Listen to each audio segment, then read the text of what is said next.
Hello বন্ধুরা, কেমন আছো সবাই? আশা করি তোমরা অনেক অনেক ভালো আছো। আর তোমাদের আশীর্বাদে আমিও অনেক ভালো আছি। প্রিয় বন্ধুরা, আমার নাম নূপুর। আমি আজকে আমার জীবনে ঘটে যাওয়া একটি বাস্তব ঘটনা তোমাদের সাথে শেয়ার করতে যাচ্ছি। আশা করি গল্পটি শুনলে তোমাদের মেশিন দাঁড়িয়ে যাবে এবং তোমরা মাখন ফেলতে বাধ্য হবে। তাই হাতের কাজ করার সমস্ত জিনিসপত্র কাছে নিয়ে গল্পটা শোনার জন্য রেডি হয়ে যাও। তো আর কথা না বাড়িয়ে চলো আমরা মূল গল্পে চলে যাই।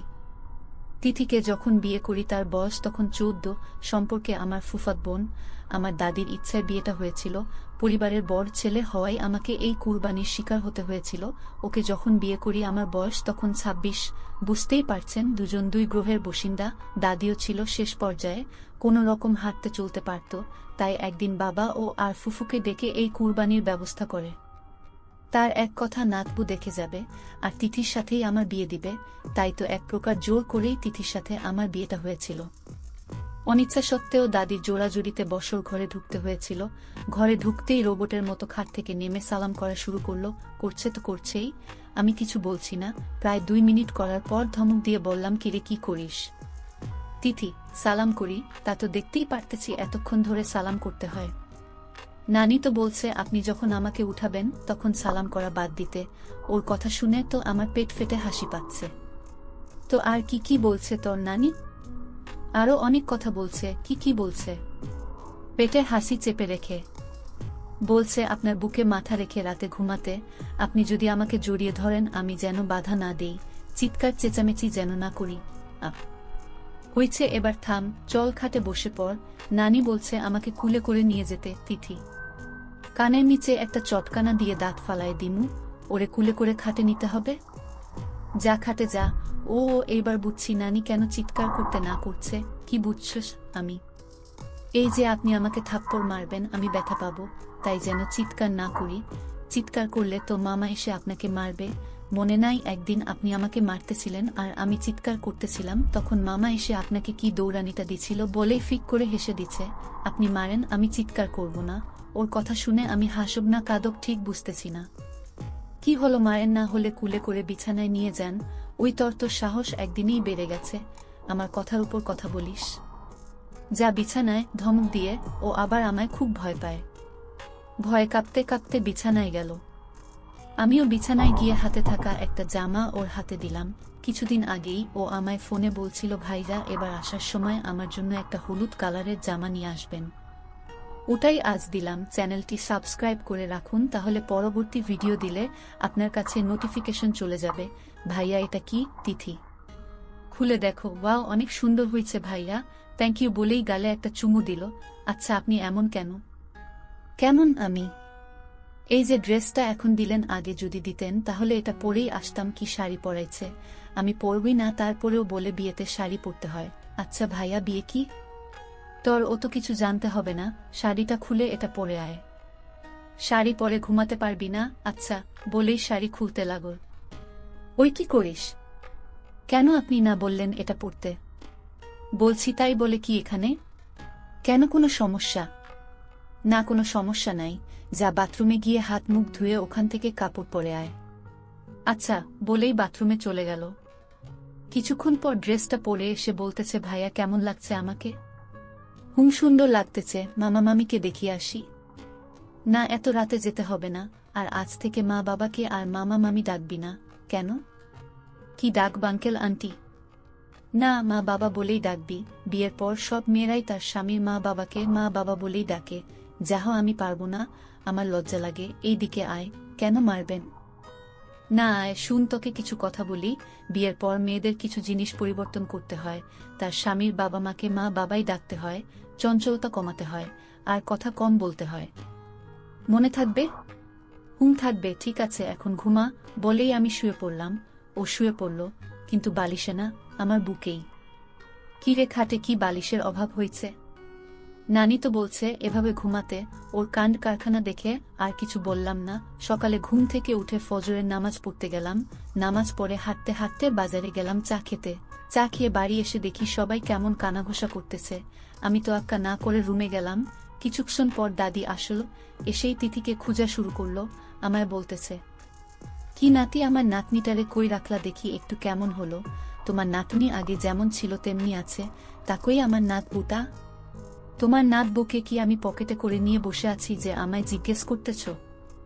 কি বলিস? ও তো বের হই নাই, আমরা তো মনে করলাম তুই রুমে, তাই এদিকে আসি নাই। কি বল? আমি তো ওকে ঘরে রেখেই নামাজে গেলাম, তারপর সারা বাড়িতে ওকে খোঁজার ধুম পড়ে গেল, চিৎকার করে ডেকেও কোনো পাত্তা নেই, কোথাও পাওয়া গেল না। আমার মনে হঠাৎ সন্দেহ জাগল, ও কি তাহলে? যেই ভাবা সেই কাজ, দৌড়িয়ে পুকুর ঘাটের আম বাগানে গেলাম। যা ভাবছিলাম তাই, গাছ বান্দর গাছে বসে আম খাচ্ছে। কিরে, ওখানে কি করিস? ভাইয়া, আম খাচ্ছি, খাবেন? দাঁড়া, তোর আম খাওয়া বের করতেছি, আজ তোর পা ভেঙে দিব। তোরে যে এত মানুষ ডাকতেছে শুনিস নাই? বলেই লাঠি খোঁজা শুরু করলাম। শুনছি তো, শুনছস, কথা বললি না কেন? আপনি না কাল বললেন কথা কম বলতে। তোরে যে এত মানুষ ডাকতেছে শুনিস নাই বলেই লাঠি খোঁজা শুরু করলাম। শুনছি তো, শুনছস, কথা বললি না কেন? আপনি না কাল বললেন কথা কম বলতে। গাদি, কথা কম বলতে বলছি, তাই বলে এই না যে কথা বলতে নিষেধ করছি। ছাগলের মতো যে সারাদিন ম্যা ম্যা করস সেটা কমাইতে বলছি, ভুল হয়ে গেছে। এখন নেমে আয় বলছি। মারবেন না তো? অসহায় ভাবে মুচকি হাসি দিয়ে, না মারব না, এবার নেমে আয়। লাঠিটা তাহলে পুকুরে ফেলে দেন, তারপর নামব। আচ্ছা, ফেলে দিলাম, এবার আয়, সাবধানে নাম, একটু সরে দাঁড়ান। কেন লাফ দিব? তুই কিন্তু সত্যি আজ মার খাবি। মাগো গেছেরে, পাটা ভেঙেই গেছে। মেজাজটা গরম হয়ে গেল। কি আর করা, কোলে করে ঘরে নিয়ে আসলাম। বাড়ির ভিতরে এসে পড়লাম বিপদে।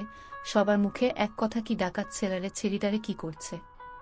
কিন্তু কেউ তো জানে না যে সে গাছ থেকে পড়ে পায়ে ব্যথা পাইছি, তার জন্য ঠিকমতো হাঁটতেও পারছে না। সবাই তো ভাবতেছে অন্যটা, আমার তো লজ্জায় মাথা কাটা যাচ্ছে। অবস্থা ব্যক্তিক দেখে আমি দাদিকে বুঝিয়ে বললাম। পরে দাদি এই লজ্জার হাত থেকে বাঁচাইল।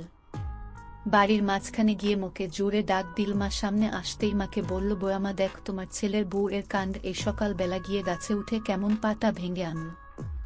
এটা শুনেই মা দৌড়িয়ে আসল। তোরে কতদিন বলছি গাছে উঠবি না, তারপরও কেন আমার কথা শুনস না? দাঁড়া, আমি এখন তোর মাকে ফোন দিতেছি, বলব তুই গাছে উঠে পা ভাঙছিস। হি হি হি। কিরে বেহায়া, হাসতেছিস কে? আজ থেকে তো তুমিই আমার মা, তুমি আবার কাকে বলবা? মায়ের মুখে একটা খিউসির রেখা ভেসে উঠল। তোকে কে বলল? নীলয় ভাইয়া বলেছে। আরো বলেছে। আর সাথে সাথে দাদি মুখটা চেপে ধরল, আর আমি দৌড়ে ঘরের ভিতর। মা মুচকি হেসে চলে গেল। কিরে, তুই নীলয়কে ভাইয়া বলে ডাকিস কেন? কি ডাকুক তাহলে? ভাইয়া হয়, ভাইয়া বলে ডাকবো না। দূর পাগলি, স্বামীকে কি কেউ ভাইয়া বলে ডাকে? কি বলে ডাকে? কিছুই ডাকতে হবে না, আপনি করে বলবি, আর বেশি দরকার হলে আকার ইঙ্গিতও এ ডাকবি। কিভাবে? এই শুনছেন? ওগো শুনছেন? এইভাবে। ও আচ্ছা, ঠিক আছে। তারপর আমাদের গোসল করিয়ে চেয়ারে বসিয়ে রাখছে। বান্দর কি আর সভ্যতা বুঝে? তিথিও তেমনি। একবার এই দৌড়াচ্ছে তো আরেকবার ওইদিকে, একবার তো শাড়ি খুলে এসে নাচা নাচি শুরু করছে। মা আবার তাকে ধমকিয়ে শাড়ি পরিয়ে আমার পাশে বসিয়ে দিয়ে গেল। তিথি, এখানেই থাক, উঠবি না, আমি একটু ওই দিকটা দেখে আসি বলে খাবার দিকটা দেখতে গেলাম। কিছু দূর যাওয়ার পরই তিথি চিৎকার করে ডাকতেছে, ওগো শুনছেন? তিথি, এখানেই থাক, উঠবি না, আমি একটু ওই দিকটা দেখে আসি বলে খাবার দিকটা দেখতে গেলাম। কিছু দূর যাওয়ার পরই তিথি চিৎকার করে ডাকতেছে, ওগো শুনছেন? মাথাটা পিছন ফিরতেই আবার বলতেছে, ওগো এই দিকে একটু আসেন না। বাড়ির মধ্যে সবাই আমার আর ওর দিকে তাকাচ্ছে আর হাসতেছে। বলির পাঠার মতো আমি শুধু দাঁড়িয়ে আছি আর দাঁতে দাঁত কামড়াচ্ছি, এছাড়া করার কিছুই নাই। কারণ ওর চিৎকার শুনে বাবাও চলে আসছে। এখন কিছু বলতে গেলেই উল্টা আমারই বিপদ। বাবাও মুচকি হাসছে। কিরে নীলয়, তিথি ডাকতেছে, শুনতেছিস না? হা করে গাধার মতো দাঁড়িয়ে আছিস কেন? এইদিকে আয়। হ্যাঁ বল, ডাকতেছিস কেন? কি হয়েছে কিরে? তুই কি তিথিকে এখন তুই করে বলিস? হ্যাঁ, ওকে তো আগে থেকেই তুই করে বলি, আগের কথা ভুলে যা। আর একবার যদি তুই করে বলিস তোর খবর আছে। তিথিমা, তোকে যদি তুই করে বলে আমায় বলবি। ঠিক আছে বাবা। তাহলে কি বলে ডাকো বাবা? বুকে কেউ তুই বলে ডাকে, তুমি করে বলবি। ঠিক আছে বাবা, দরকার হলে আপনি করে বলবো, তাও তুই বলবো না। এখন বলেন ডাকতেছেন কেন? হি হি হি। কি রে গাধীর মতো হাসতেছ কেন? বাবা না, আপনাকে তুমি করে বলতে বলল, আপনি আপনি আপনি করতেছেন কেন? ভুল হয়েছে আমার বইন, বল ডাকতেছ কেন? ডাকতেছিলাম ভাবি আমারে বলেতেছে রাতে আমাদের কি কি হলো। সেটা কি বলবো? আপনি তো আবার বেশি কথা বলতে না করছেন, তাই আপনাকে জিজ্ঞেস করলাম। বাবা বাবার মতো দৌড়। ভাবি তো মুখে কাপড় দিয়ে দৌড়। আমি তো আগেই বলি পাঠা হইছি, সাথে একদিনেই আমি গন্ডারের মতো হইছি, তাই ওর কথাটা আমার গায়ে লাগল না। ভাবি কই যান? দাঁড়ান, উনি বলতে বললেই বলবো। বলেন না বলো, ভাবি তো চলে যাচ্ছে। একটু দাঁড়া, আমি একটা মাইক নিয়ে আসতেছি, তারপর মাইক দিয়ে বলবি, এলাকার সবাই শুনবে। আব্বা! কিরে, বাবাকে ডাকতেছিস কেন? বাবা না বলল আপনি আমাকে তুই করে বললে জানাতে? ভুল হয়েছে আমার। আচ্ছা, আর বলবেন না। ঠিক আছে, এখন তুমি বসে থাকো, আমি যাই। আচ্ছা যান, তাড়াতাড়ি আসবেন, না হলে ভাবি আবার বলবে আমি অনেক অহংকারী। একটা কথা জিজ্ঞেস করছি, বলতেছে না? আল্লাহ, কি এমন পাপ করছিলাম যে এই ঝামেলা আমার কপালে জুটালে? কিছু বলছেন? না না, কি বলবো? বলছি তুমি বস, আমি যাব আর আসব। ঠিক আছে। কিরে নিলয়, কই যাস? চলে যাচ্ছি। এমন সময় মা এই কথা বলল। মা, উনি মাইক আনতে যাচ্ছে। মাইক দিয়ে কি করবে? কাল রাতে উনি আমাকে যা যা বলছে ওটা নাকি এলাকার সবাইকে শোনাতে হবে, তাই। আমি এবারও কিছু বললাম না, শুধু মায়ের দিকে নিরীহ প্রাণীর মতো তাকিয়ে থাকলাম। মাও আমার অসহায়ত্বটা বুঝতে পেরে চোখের ভাষায় বুঝাতে চাচ্ছে, একটু ধৈর্য ধর বাবা। মা তিথিকে নিয়ে দিয়াদির ঘরে নিয়ে গেল। আমি পাথরের মতো দাঁড়িয়েই রইলাম। না পারছি চিৎকার করে কাঁদতে, না পারছি ওকে কিছু বলতে। কি বা বলবো? ও বা বুঝে কি এমন মনের দুঃখে চলে গেলাম পুকুর পাড়ে। তারপর সারাদিন কোনো রকম পার করে রাত আসল। লোকজনও কিছুটা কমছে। তিথি আর আমাকে ফুফু নিয়ে যাবে, কিন্তু তিথি যাবে না। অনেক জুড়ি করেও নিতে পারল না। বলে যে কাল সকালে যাবে। আমিও একটু হাফ ছেড়ে বাঁচলাম। ইজ্জত যা যাওয়ার তা তো গেছেই, তা নিজের বাড়িতে, অন্য বাড়িতে তো আর গেল না। রাতের খাওয়া দাওয়া শেষে আমি ঘুমাতে গেলাম। কিছুক্ষণ পর দাদি আর তিথি আসল আমার ঘরে। দাদা ভাই, ও তো ছোট মানুষ, কিছু বুঝে না। কইটা দিন একটু ধৈর্য ধর, সব ঠিক হয়ে যাবে। তুই কোনো চিন্তা করিস না, আমি ওকে সব শিখিয়ে দিব। হ্যাঁ দাদি ঠিকই বলেছে, আমাকে আজ অনেক কিছুই শিখাইছে। আপনি আমাকে যা বলবেন তা যেন কাউকে না বলি। আপনার বা আমার বিষয়ে কোনো কিছু জিজ্ঞেস করলে বলতে না করেছেন। কেমন হয়েছে জানাবেন কিন্তু। এত সুন্দর একটা গল্প আপনার বন্ধুদের